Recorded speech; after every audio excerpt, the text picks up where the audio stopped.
Une femme d'Agri un peu inquiète vient de me dire que son mari se retrouve souvent avec les mains de la même couleur que son semis.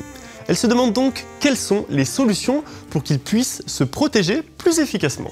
Ah mon bon Eugène, ça risque pas de t'arriver toi? Bah non, elles sont où d'ailleurs tes petites mains là? Ah bah non, t'en as pas.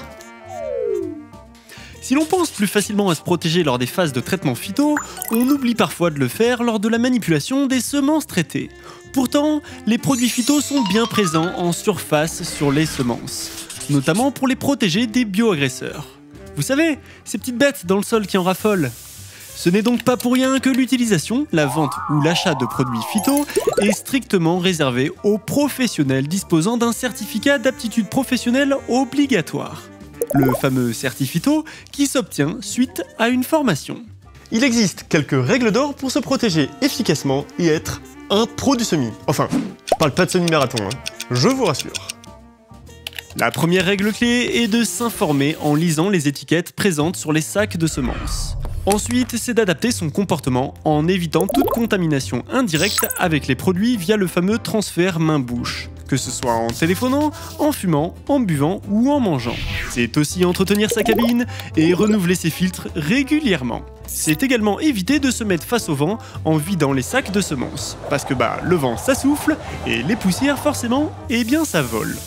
Et enfin, s'équiper avec ses équipements de protection individuelle, dits EPI, pour toutes les activités liées au semis. D'ailleurs, en fin de chantier, pour vidanger le semoir et éviter que des semences restent dans les tuyaux, on ne souffle pas dedans. Hein Eugène, on prend une petite brosse ou un petit aspirateur dédié. Et on fait ça tout en délicatesse. L'idéal est de prévoir un point d'eau clair sur le semoir ou le tracteur pour pouvoir laver ses gants et ses mains dès que nécessaire. Et surtout après le semis. Un des moments de contamination les plus importants concerne la gestion des sacs de semences vides. Car même s'ils sont vides, ils contiennent encore des poussières résiduelles. On évite donc de les manipuler inutilement et on ne les réutilise surtout pas. Une fois mis en fagot et ramenés au distributeur, ils seront pris en charge par la filière de gestion des déchets Adivalor. C'est eux les pros du recyclage. On a parfois tendance à oublier que les semences sont traitées et le plus important reste toujours de prendre des précautions pour protéger sa santé et celle de ses proches.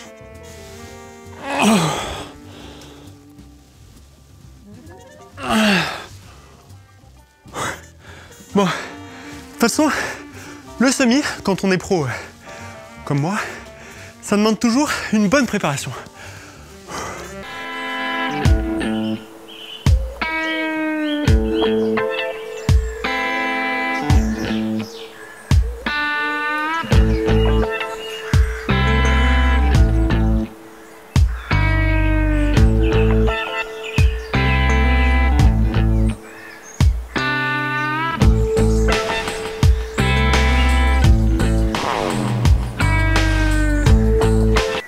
Allez, on se retrouve très vite pour un prochain épisode. Et n'oubliez pas de me poser vos questions au numéro qui s'affiche juste ici. Ou ici. Allez, ciao. Allô? Allô Théo, allô? Allô Théo? J'ai une petite question. Allô, allô? Allô Théo? J'ai une question à te poser.